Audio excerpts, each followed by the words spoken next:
अगर आपकी भी इस्लामियात की बिल्कुल भी तैयारी नहीं है तो ठहरिए, ये वीडियो आपके लिए है। क्या आप भी इस्लामियात के पेपर में फुल मार्क्स हासिल करना चाहते हैं? तो बस आज के इस टारगेट पेपर को फॉलो करके आप 50 में से 50 नंबर इजीली हासिल कर सकते हैं। क्योंकि आज मैं आप लोगों के साथ क्लास 11 इस्लामियात का 2026 का एक बहुत ही शानदार टारगेट पेपर शेयर करने जा रही हूँ, जिसकी तैयारी करने के बाद आपको इस्लामियात के पेपर की तो बिल्कुल भी फिक्र करने की जरूरत नहीं है। तो चले बगैर वक्त को जाया किए हम वीडियो को शुरू करते हैं। तो ये है आप लोगों के पास क्लास 11 इस्लामियात का 2026 का टारगेट पेपर। इस्लामियात का जो पेपर होता है वो आप लोगों के पास टोटल 50 नंबर्स का होता है और आपको इस्लामियात के पेपर को सॉल्व करने के लिए टोटल 2 घंटे दिए जाएंगे। इस्लामियात के पेपर के अंदर आप लोगों के पास जो सबसे पहला हिस्सा होता है वो होता है हिस्सा अलिफ, जिसके अंदर आपको दिए जाते हैं कसीरुल इंतखाबी सवालात यानी के एमसीक्यूज। और आप लोगों के पास पूरा का पूरा जो हिस्सा अलिफ होता है वो टोटल 10 नंबर का होता है। नोट, इस हिस्से में 10 जुज़वी सवालात हैं। आपको यहाँ पर टोटल 10 एमसीक्यूज दिए जाएंगे। सवाल नंबर 1 मुंदरज झेल में से हर एक के लिए दुरुस्त जवाब मुंतखब कीजिए और आपने हर एक के लिए दुरुस्त जवाब को मुंतखब करना है। अब देखिए आप लोगों के पास क्योंकि आपको दिए भी 10 एमसीक्यूज जाएंगे और वो होंगे भी 10 ही नंबर के, यानी कि एक एमसीक्यूज जो है वो आप लोगों के पास होगा 1 नंबर का। अब बात करते हैं कि आपने इन एमसीक्यूज की तैयारी करनी कैसे है। तो आपने इन एमसीक्यूज की तैयारी करके जानी है पास्ट पेपर से, यानी कि 10 ईयर से सबसे पहले तैयारी करनी है किसी भी सब्जेक्ट के एमसीक्यूज हो। सेकंड नंबर पे आप लोगों के पास जो इस्लामियात की बुक है उसमें हर चैप्टर के लास्ट में कुछ एमसीक्यूज दिए हुए हैं, आपने उनकी तैयारी भी लाजमी करके जानी है। इसके अलावा आपको जहां से भी प्रैक्टिस एमसीक्यूज मिलते हैं इस्लामियात के, आप उनकी लाजमी तैयारी कर लीजिएगा। इससे ये होगा कि जितने ज्यादा एमसीक्यूज के आप प्रैक्टिस करके जाएंगे उतने ज्यादा चांसेस है कि आप तमाम के तमाम एमसीक्यूज को करेक्ट करके आए और पूरे के पूरे 10 नंबर बआसानी हासिल कर पाए। अब क्योंकि पेपर आपके पास 50 नंबर का है तो 10 नंबर के तो हो गए एमसीक्यूज। अब बात करते हैं हम हिस्सा बे की। तो हिस्सा बे आप लोगों के पास है मुख्तसर जवाब के सवालात और हिस्सा बे आपके पास होगा टोटल 20 नंबर्स का।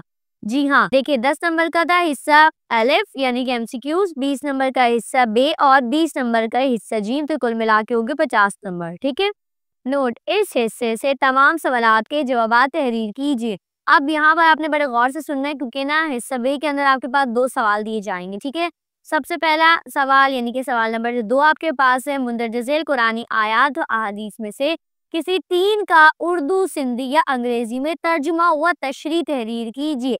जी हाँ, देखें अब आपको यहाँ पर कुछ कुरानी आयात और साथ में अहादीस दी जाएंगी और आपने इनमें से किसी 3 का उर्दू के अंदर या फिर सिंधी में या अंग्रेजी के अंदर यानी कि इंग्लिश में तर्जुमा करना है, यानी कि ट्रांसलेट करना है उन कुरानी आयात को या फिर उन अहादीस को। और देखिए तर्जुमा तो करना ही करना है, साथ में आपने तशरीह भी करनी है। जी हाँ, ये दोनों काम आपने करना है। आपको जो कुरानी आयात दी जाएंगी या जो अहादीस दी जाएंगी उनका तर्जुमा भी करना है और साथ में उनकी तशरीह भी करके जानी है। अब देखें ये जो सवाल होगा ना, यहाँ पर आपने क्योंकि देखें किसी 3 का तर्जुमा और तशरीह करना है तो 3 का करना है और एक तर्जुमा और तशरीह आपके पास होगी 4 नंबर की, यानी कि आपके पास सवाल नंबर जो 2 है वो टोटल 12 नंबर का है।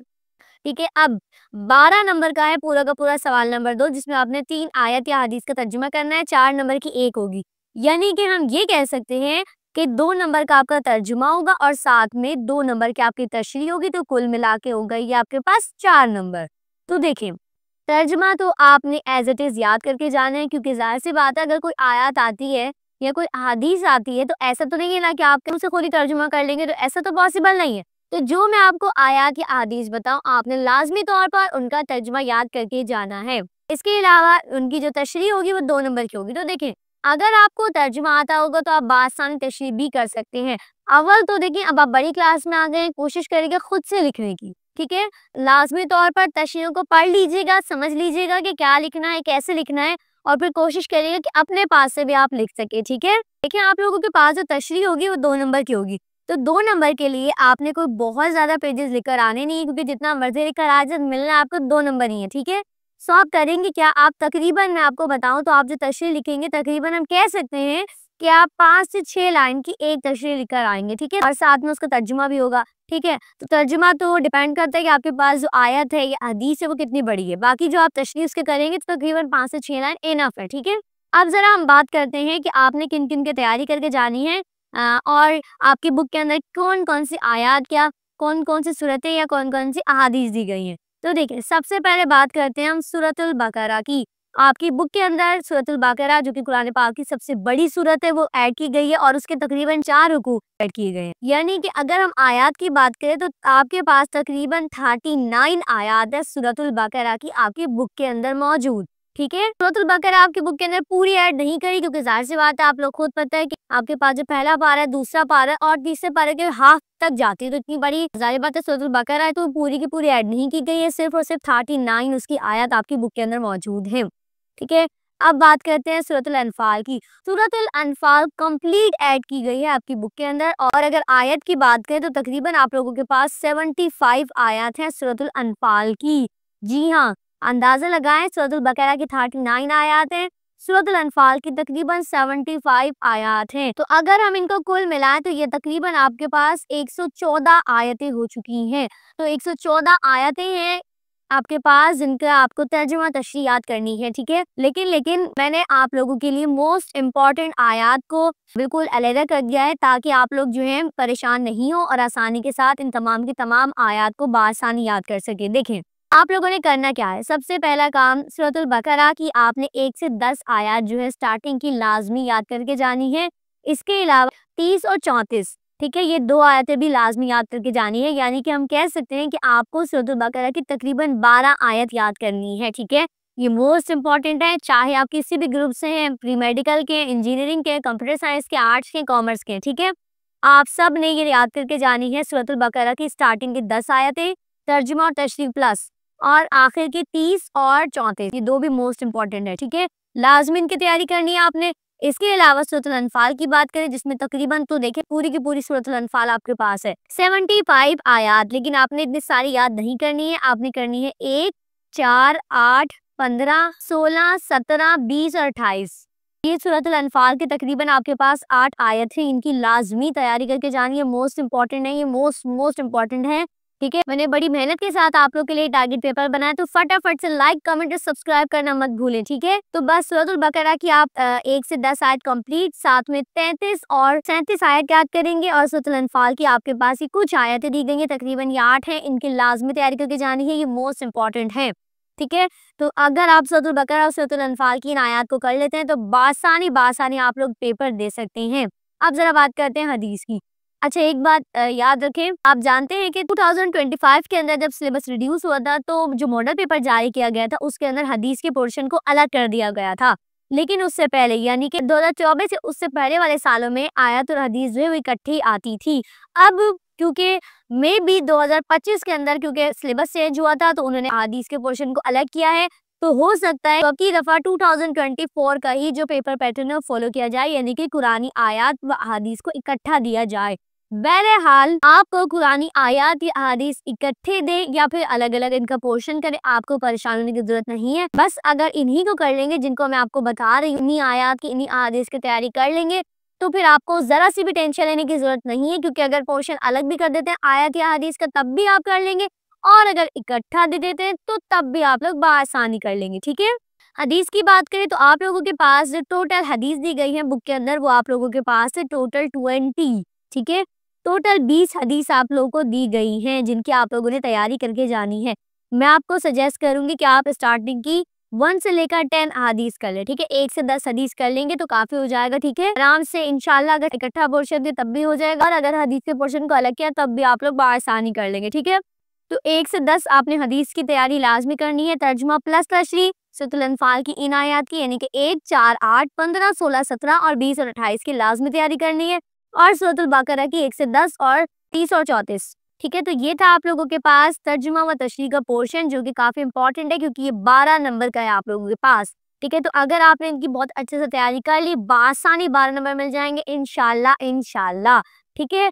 तो अब जरा हम चलते हैं सवालात के पोर्शन की तरफ। तो ये आप लोगों के पास सवाल नंबर 3 हिस्सा बे का जो कि है मुंदरजा झेल में से 4 जुज़वी सवालात के जवाब तहरीर कीजिए। तमाम सवालात के निशानात मसावी है। अब यहाँ पर ना आपको कोई 4 सवालात के जवाब देने हैं शॉर्ट में। तो ये जो सवालात है ना, ये आपको तकरीबन दिए जाएंगे 8। जी हाँ, आपको ये तकरीबन 8 सवाल दिए जाएंगे। इसके अंदर आपने टोटल 4 सवालात को सॉल्व करना है। तो बहुत ही आसान सा इजी पीजी सा पोर्शन होता है आपके पास, क्योंकि सिर्फ 4 सवाल करके जाने हैं। तो ये जो सवाल नंबर 3 है, टोटल आपके पास होता है 8 नंबर का। 4 सवाल आपने करने हैं, यानी कि एक सवाल आपके पास है 2 नंबर का। जी हाँ, 2 नंबर का एक सवाल है। तो आपने इन शॉर्ट सवालात को कोई बहुत बड़ा लिखना नहीं है कि आप 1-1, 2-2 पेजेस पे लिखें, तो ज़ाहिर सी बात है ये तो बेवकूफ़ी होगी ना। 2 नंबर का सवाल है। मैंने आपको ये सवालात दिए जिनको बहुत ही आसानी के साथ आप बासानी आराम से याद कर लेंगे, ठीक है? और बहुत ज़्यादा नहीं है, बहुत कम है, ठीक है? तो याद रखिएगा, कोई बहुत बड़ा मुत लेकर आइएगा, क्योंकि मिलने हैं 2 नंबर ही आपको। बस सफाई का ख्याल रखिएगा, नीट एंड क्लीन पेपर होना चाहिए, राइटिंग साफ-सुथरी आपकी होनी चाहिए, प्रॉपर हेडिंग्स डाल के आप सवालात को अटेम्प्ट करके आएँगे। अब ज़रा बात करते हैं हम सवालात की। तो सबसे पहला सवाल आपके पास है, शिर्क क्या है और इसकी एग्ज़ाम तहरीर कीजिए। काफ़ी इंपॉर्टेंट है, लाज़मी आपने इसकी तैयारी करनी है। इसके अलावा नेक्स्ट क्वेश्चन आपके पास है, सब्र और इस्तकामत से क्या मुराद है? नेज़ ज़ालिम की मदद कैसे की जा सकती है? ठीक है, इसकी भी आपने तैयारी करके जानी है। इसके अलावा हुकूकुल इबाद से क्या मुराद है? नेज़ अहमियत बयान करें। अच्छा, एक बात ये कि ना मैंने अक्सर इसके अंदर ऐसे शॉर्ट को इंक्लूड किए जिनके मैं लॉन्ग भी दे चुकी हूँ। तो अगर आप वो लॉन्ग में याद करेंगे तो शॉर्ट आपके बआसानी खुद ही कवर हो जाएंगे, ठीक है? इसके अलावा सवाल नंबर 4 है, रोज़ा रसूल सल्लल्लाहु अलैहि वसल्लम पर हाज़िरी की आदाब तहरीर कीजिए। ये भी काफ़ी ज़्यादा इंपॉर्टेंट है, मैंने मोस्ट इंपॉर्टेंट सवालात को ही इसके अंदर रखा है। इसके अलावा इस्लामी अखुवत के मायने और फ़ायदे बयान कीजिए, ठीक है? इसके अलावा नेक्स्ट क्वेश्चन आपके पास है, वही से क्या मुराद है? वही की इक़साम बयान करें। ये भी काफ़ी इंपॉर्टेंट है, पिछले सालों में बहुत बार रिपीट हुआ है ये, ठीक है? जी हाँ, अभी तो आपकी बुक चेंज हुई है, मतलब जो पुरानी बुक है उसके अंदर भी ये सवालात थे, ठीक है? आपके पास सवाल नंबर 7 है, इस्लाम की पहली रियासत का क़याम कब और कहाँ हुआ? ये भी काफ़ी इंपॉर्टेंट है। सवाल नंबर 8 आप लोगों के पास है, अरकान इस्लाम के नाम तहरीर करें या कुरान मजीद की खुसूसियात बयान करें। तो देखिए, बहुत बड़े सवालात नहीं है, ज़रा से सवालात है, 2 नंबर के, तो कोई बहुत बड़ा लिखना नहीं है और तकरीबन सब वही है जो कि आप पहले पढ़ चुके होंगे, ठीक है? तो बहुत मसला नहीं होगा, कोई नई चीज़ नहीं है कि आपके हमें बड़ी मेहनत लगेगी इनको याद करने में, झटपट से बड़ी आसानी से याद हो जाने वाले सवाल हैं। क्योंकि देखिए, अरकान इस्लाम, ये कुरान मजीद की खुसूसियात बहुत ही आसान सवाल हैं, जो कि आप सब लोग पहले पढ़ चुके हैं पिछले क्लासों के अंदर। तो दोबारा याद करते हुए कोई मसला नहीं होने वाला है। तो काफ़ी कुछ तो याद ही होंगे आप लोगों को पहले से। नेक्स्ट आपके पास है, पड़ोसियों के हुकूक बयान करें या नमाज की शराइत तहरीर कीजिए, ठीक है? तो ये भी काफ़ी इंपॉर्टेंट है। इसके अंदर नमाज का जब लॉन्ग याद करेंगे तो शराइत खुद ही याद हो जाएंगी, ठीक है? तो काफ़ी सवाल वही है जो कि मैंने लॉन्ग में आपको दिए हैं। इसके अलावा आपके पास नेक्स्ट है, काफ़ी इंपॉर्टेंट है, सहाफ़ता या उसूल अरबा की कुतुब के नाम तहरीर कीजिए। मोस्ट इंपॉर्टेंट क्वेश्चन है, अक्सर आपको ये देखने को मिलेगा। इसके अलावा सवाल नंबर 11 है, हदीस या सबर की इक़साम तहरीर करें, ठीक है? ये भी काफ़ी इंपॉर्टेंट है। इसके अलावा नेक्स्ट क्वेश्चन आपके पास है, हज के फ़वाइद बयान करें। कुरान करीम या अखलाक से क्या मुराद है? देखिए, हज के फ़वाइद हज वाले लॉन्ग में याद हो जाएगा बआसानी, और कुरान करीम या अखलाक से क्या मुराद है ये आप बआसानी याद कर सकते हैं, कोई छोटा सा ही आपको आपकी बुक के अंदर ही मिल जाएगा। इसके अलावा ज़कात का मफ़हूम क्या है? नेज़ मसारिफ़ ज़कात से क्या मुराद है? मोस्ट इंपॉर्टेंट है ये सवाल, ठीक है? लाज़मी तैयारी करके जानी है, अक्सर आता है ये। इसके अलावा इमाम बुखारी का मुकम्मल नाम और विलादत तहरीर कीजिए। देखिए, बआसानी ज़रा से सवालात हैं। कुरान मजीद में वही की सूरतें बयान करें, ज़कात की अहमियत और उसके फ़वाइद तहरीर कीजिए। काफ़ी इंपॉर्टेंट है, इसकी भी लाज़मी तैयारी करके जानी है। इसके अलावा नेक्स्ट आपके पास है, कानून का एहतराम क्यों ज़रूरी है, या अफ़ू व दरगुज़र की अहमियत और फ़ायदे बयान कीजिए। ये भी काफ़ी इंपॉर्टेंट है। इसके अलावा नेक्स्ट है, इत्तेहाद की अहमियत, फ़ायदे और सूरतें बयान करें, ठीक है? इसकी भी तैयारी कर लेंगे तो ज़्यादा अच्छा होगा। नेक्स्ट है, अदल और इंसाफ का मफ़हूम और फ़ायदे बयान करें, ठीक है? इसके अलावा आपके पास सेकंड लास्ट क्वेश्चन है, मुसलमानों के बामी हुकूक क्या हैं? नेज़ मुसलमानों पर गैर मुस्लिम के क्या हुकूक हैं? इसके अलावा लास्ट सवाल आपके पास जो इंतहाई आसान है, जो कि पहले पढ़ चुके हैं, मशहूर आसमानी किताबों के नाम, ठीक है? या फिर 4 फरिश्तों के नाम और उनकी जिम्मेदारी। ये तो सवाल आप बचपन से पढ़ते हुए आ रहे हैं, ठीक है? तो बहुत ही आसान से सवाल है ये आप लोगों के पास, ठीक है? इसके अलावा ये कुछ तारीफें हैं जिनको आपने याद करके जाना है। मुंदरजा झेल की तारीफ करें, आलम बरज़ख, खत्म नबूवत, मियाना रवी, एजाज़ कुरान मजीद, सही या हदीस। तो इनकी तारीफ याद करके जाएंगे तो अक्सर तारीफ वाला सवाल भी आता है, तो फिर आपको आराम से कवर अप हो जाएगा, ठीक है? तो ये थे आप लोगों के पास शॉर्ट के अंदर कुछ सवाल जिनकी अगर आप तैयारी कर लेंगे तो आपको ना इधर जाना है ना उधर जाना है, बआसानी आपका जबरदस्त सा पेपर हो जाने वाला है। और इसको करने के बाद आपको कोई और टारगेट पेपर को भी करने की कोई ज़रूरत नहीं, इंशाल्लाह इंशाल्लाह इसी में से हो जाएगा।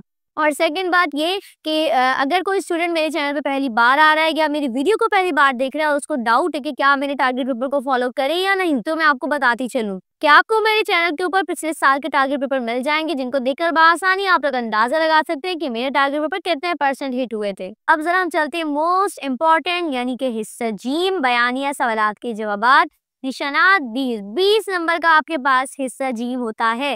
और हिस्सा जीम जो है मोस्ट इम्पोर्टेंट है। नोट, इस हिस्से में किसी 2 सवालात के जवाबात तहरीर कीजिए। तमाम सवालात के निशानात मसावी हैं। अब आपको हिस्सा जीम से सिर्फ और सिर्फ 2 सवालात ही करने हैं। जी हाँ, 2 सवाल करने हैं टोटल 20 नंबर के, यानी कि एक सवाल आपके पास है टोटल 10 नंबर का। तो 10 नंबर का सवाल है, मायने रखता है, छोड़ना तो बिल्कुल भी नहीं है। 10 नंबर का एक सवाल अटेम्प्ट करेंगे, बआसानी 10 नंबर मिल जाएंगे। छोड़ेंगे 10 नंबर कट जाएंगे तो फायदा तो नहीं है ना।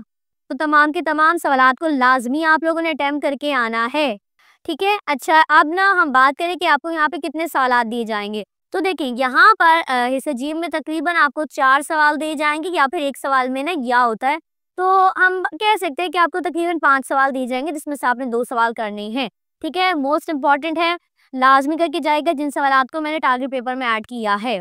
अच्छा, एक बात याद रखिएगा, अगर आप अपनी बुक के अंदर देखेंगे तो आपको फहरिस्त में काफी सारे हिस्से मिलेंगे। तो देखिए आप लोगों के पास जो बाब सोयम है, मौज़ूआती मुताल्ला अलिफ यानी कि ईमानियात, इसके अंदर से लाजमी एक सवाल आपको नजर आएगा लॉन्ग के अंदर। इसके अलावा आपके पास बाब सोयम का जो हिस्सा बे यानी कि इबादात, उसके अंदर से भी एक सवाल लॉन्ग में लाजमी देखने को मिलेगा। इसके अलावा हिस्सा दाल आपके पास है अखलाक व आदाब, इसके अंदर से एक लॉन्ग लाजमी देखने को मिलेगा। और अब बात करते हैं बाब चारुम की, ठीक है, इसके अंदर से भी एक लॉन्ग लाजमी देखने को मिलेगा। तो 4 लॉन्ग तो ये हो जाएंगे आप लोगों के पास जो हर पोर्शन में से आएंगे, और एक लॉन्ग आपका आएगा बाब अव्वल में से यानी कि कुरान मजीद। जी हाँ, जो पहला है ना कुरान मजीद का तारुफ और स्टार्टिंग के जो चैप्टर हैं उनमें से आएगा, ठीक है। तो मैं आपको बताती हूँ कि किस तरीके से आप लोगों ने तैयारी करके जानी है। अच्छा, एक बात सबसे पहले जो मैं आप लोगों को बताती चलूँ कि आप लोगों के पास जो सबसे पहला चैप्टर है कुरान मजीद का तारुफ, उसकी तैयारी लाजमी करके जानी है, उसके लॉन्ग के और उसके शॉर्ट की लाजमी तौर पर, क्योंकि मोस्ट इंपॉर्टेंट पहला चैप्टर होता है, चाहे आप किसी भी सब्जेक्ट का ले लें। तो पहले चैप्टर सबने लाजमी करके जाना है, ठीक है, कंप्लीट। बात करते हैं अब ईमानियात की। तो ईमानियात का आप लोगों के पास जो मौज़ूआती मुताल्ला बाब सोयम है, उसके अंदर से आपके पास जो लॉन्ग है वो आपके पास है अकीदा तौहीद या अकीदा आखिरत की वजाहत कीजिए, अहमियत और इंसानी जिंदगी पर उसके असरात बयान कीजिए, ठीक है। इसके अलावा है अकीदा रिसालत की अहमियत और मनसब रिसालत की सिफात तहरीर कीजिए। अब जरा दिल दिमाग कान सब कुछ खोल कर देख लें कि आपने करना क्या है। तो सबसे पहला पोर्शन आपके पास है ईमानियात का। देखें, इसके अंदर आप लोगों के पास है टोटल 3 सवालात, एक अकीदा तौहीद का, एक अकीदा आखिरत का और एक अकीदा रिसालत का।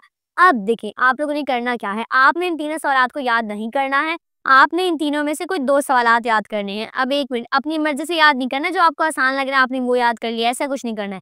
करना क्या है, देखिए आपने सबसे पहला काम करना है, अब जो आपके पास टेनर होगी, टेनर के अंदर चेक करना है कि आपके पास जो 2025 है उसके अंदर इन तीनों लॉन्ग में से कौन सा लॉन्ग आया है, ठीक है। उस लॉन्ग को छोड़कर बाकी के 2 लॉन्ग आपने याद करने हैं।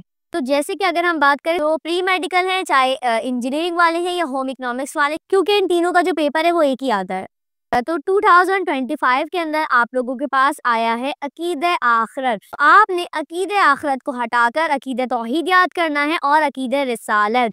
जी हाँ, इस तरीके से आपने देखना है कि आप लोगों के साल में कौन सा आया है। तो अगर हम जनरल साइंस वालों की बात करें तो 2025 के अंदर उनका आया था अकीदा रिसालत, तो वो ऊपर वाले 2 सवाल करके जाएंगे, अकीदा तौहीद या अकीदा आखिरत। मोस्ट इंपॉर्टेंट है आपके पास ईमानियात वाला बाब, क्योंकि एग्जामिनर हर साल ईमानियात के बाब से एक सवाल लाजमी देता है। और ईमानियात के देखिए 3 ही लॉन्ग है जो मोस्ट इंपॉर्टेंट है, और ये तीनों ही आगे पीछे करके आते रहते हैं, ठीक है। तो लाजमी तौर पर जिस भी ग्रुप से, अब चाहे आप लोग कॉमर्स वाले आर्ट्स वाले हैं, ठीक है, आप लोग अब देख लीजिएगा, और बाकी सारे भी आप लोग देख लीजिएगा कि 2025 में कौन सा लॉन्ग आ चुके, उसको हटा के बाकी के 2 लॉन्ग आपने लाजमी याद करने हैं, ठीक है, क्योंकि इनमें से एक लाजमी देखने को मिलेगा। इसके अलावा अब इबादत की बात करते हैं, तो इबादत के पोर्शन में से आप लोगों के पास ये लॉन्ग है, ये एक लॉन्ग नहीं है आपके पास, जरा देखिए, नमाज, रोजा और हज का मफहूम वाज़े कीजिए, नेज अहमियत और फवाइद तहरीर करें, ठीक है। तो ये आपके पास है टोटल 3 लॉन्ग, एक यानी कि नमाज है, रोजा है और हज है। इन 3 के अंदर से भी एग्जामिनर आपको लाजमी तौर पर एक लॉन्ग देगा। तो अब इसमें भी आपने क्या करना है, अपनी टेनर उठाएं और टेनर के अंदर देखें कि कौन सा लॉन्ग आ चुका है। जो आ चुका है उस लोगों को छोड़कर बाकी के 2 करने हैं। तो 2 आपने ऊपर वाले पोर्शन से करने हैं और 2 आपने इस पोर्शन से करने हैं, ठीक है? क्योंकि ये 2 बाब आपके पास हद से ज़्यादा इम्पोर्टेंट है, ईमानियात वाला और इबादत वाला लाज़मी एग्ज़ामिनर में से लॉन्ग देता है, ठीक है? या फिर अगर किसी के पास टेनियर नहीं है तो मैंने 2025 के पेपर भी अपलोड करे थे, तो उसमें से आप लोग देख सकते हैं कि कौन सवाल आ चुका है, ठीक है? तो अपने-अपने ग्रुप के लिहाज से देख लीजिएगा कि जो सवाल आ चुका है, चाहे वो नमाज़ आ चुका है तो बाकी फिर आप लोग 2 कर लेंगे, या फिर जो भी आ चुके हैं उसको छोड़कर बाकी के 2 आपने लाज़मी तौर पर करके जाने हैं, ठीक है? क्योंकि ये मोस्ट इम्पोर्टेंट है, ठीक है? अब ज़रा बात करते हैं हम इखलाक व आदाब की। इखलाक व आदाब में से कुछ भी छोड़ के नहीं जाना है। जी हाँ, क्योंकि लास्ट ईयर आप लोगों का इसमें से कुछ भी नहीं आया था, क्योंकि ज़ाहिर बात है सिलेबस रिड्यूस हो गया था, लेकिन अब आपने लाज़मी इखलाक व आदाब की तैयारी करके जानी है, ठीक है? सबसे पहला सवाल आप लोगों के पास है, सब्र व इस्तिकामत के मायने और मफ़हूम बयान कीजिए। नेज़ कुरान और सीरत में इसकी क्या अहमियत है? काफ़ी इंपॉर्टेंट सवाल है, लाज़मी तैयारी करके जाइएगा। इसके अलावा हुकूकुल इबाद के सियासी, मुआशी, मुआशरती फ़वाइद तहरीर करें, काफ़ी ज़्यादा इंपॉर्टेंट है, इसकी भी तैयारी करके जानी है। इसके अलावा इस्लाम ने औरतों के क्या हुकूक दिए हैं और इनकी अहमियत बयान करें, ये भी काफ़ी इंपॉर्टेंट है। इसके अलावा अगर हम बात करें इस्लामी अख़ुवत से क्या मुराद है, कुरान और हदीस की रोशनी में वाज़ेह कीजिए, ये भी काफ़ी ज़्यादा इंपॉर्टेंट है। और लास्ट आपके पास जो कि सबसे ज़्यादा इंपॉर्टेंट है, अच्छा ये है वैसे इखलाक व आदाब का नहीं है, आप लोगों के पास स्टार्टिंग के चैप्टर का है, तदवीन कुरान के 3 अदवार बयान कीजिए, ये भी काफ़ी ज़्यादा इंपॉर्टेंट है, तो इसकी भी तैयारी करके जानी है आपने, ठीक है? तो ये आपके पास है इखलाक व आदाब के सवालात जो कि काफ़ी ज़्यादा इंपॉर्टेंट है। तो देखिए कन्फर्म है कि एग्ज़ामिनर ये दोनों सवालात लाज़मी देगा, लेकिन होता पता है क्या है? अक्सर अक्सर या फिर ये जो पिछले साल लाज़मी हुआ 2025 के अंदर एग्ज़ामिनर ने ना एक सवाल यहाँ से दिए ईमानियात से और एक दिए इबादत से और इनके दरमियान में डाल दिए या बच्चे जिन्होंने सिर्फ ये 2 याद करे होंगे तो या ही डाल दिया, तो या तो ईमानियात में से कोई सवाल कर ले या इबादत में से, लेकिन करना एक ही है, तो बाकी उनको कहाँ से करना पड़ेगा? इस पोर्शन से। लेकिन हम चांस नहीं ले सकते, हम रिस्क नहीं ले सकते, तभी मैं सजेस्ट कर रही हूँ कि सिर्फ आपने इन पे डिपेंड करके नहीं बैठना है। मैं पहले ही बता रही हूँ, नीचे आपने इखलाक व आदाब का पोर्शन भी करना है और साथ में आपने बाब चहारुम के सवालात भी करके जाने हैं, ठीक है? तो बाब चहारुम आपके पास छोटा-सा बाब है और इसके अंदर से आपने किन सवालात को करके जाना है? तो एक आपके पास है इमाम जाफ़र सादिक या इमाम मालिक की ज़िंदगी और दीनी खिदमत के बारे में तहरीर कीजिए, ठीक है? तो ये 2 सवालात है, एक तो इमाम जाफ़र सादिक पे है और दूसरा इमाम मालिक पे, काफ़ी ज़्यादा इंपॉर्टेंट है आपके पास, इनकी लाज़मी तैयारी करके जानी है और इनमें सबसे ज़्यादा इंपॉर्टेंट आपके पास इमाम मालिक है, ठीक है? तो ये 2 सवाल हैं जो कि बाब चहारुम से मोस्ट इम्पोर्टेंट है, तो इनकी भी लाज़मी तैयारी करके जानी है, ठीक है? तो ये थे आप लोगों के पास हिस्सा जीम के लॉन्ग, जिनकी अगर आप तैयारी कर लेंगे 100% गारंटी है मेरी तरफ से, बहुत शानदार आप लोगों का पेपर हो जाना है, ठीक है? और हाँ, अगर आप लोग इस्लामियात का शॉर्ट वर्जन परचेज करना चाहते हैं तो फिर मुझे इंस्टाग्राम पर मैसेज कर दीजिएगा, लेकिन ये पेड वर्जन होगा और ये सिर्फ उन बच्चों के लिए जिनकी बिल्कुल भी तैयारी नहीं है और वो इस वीडियो को बिल्कुल आखिर में देख रहे हैं। तो आपको मेरे इंस्टाग्राम का लिंक डिस्क्रिप्शन में मिल जाएगा, इसके अलावा मैं फर्स्ट कमेंट पिन कर दूंगी। और एक और बात, आप लोग मुझसे इतना गिला कर रहे हैं कि आप तो फर्स्ट वालों को जस्ट एक पेपर डाल के हमें भूल ही गई हैं, हमारा जो डाल ही नहीं रही है। तो देखिए आप लोग लाइक कमेंट करते ही नहीं है, जितने ज्यादा लाइक करेंगे इस वीडियो पे, कमेंट करेंगे, शेयर करेंगे, तो उतना जल्दी मैं आप लोगों के बाकी के सारे इंपॉर्टेंट सब्जेक्ट के टारगेट पेपर को भी अपलोड करूंगी। वरना अगर आप लोगों ने अच्छा रिस्पॉन्स नहीं दिया ना तो फिर मैं पहले बाकी क्लासेस के टारगेट पेपर को अपलोड करूंगी, तो फिर मुझसे गिला मत कीजिएगा, ठीक है? अगर अभी भी किसी को कुछ समझ नहीं आया तो फिर कमेंट सेक्शन में पूछ लीजिएगा।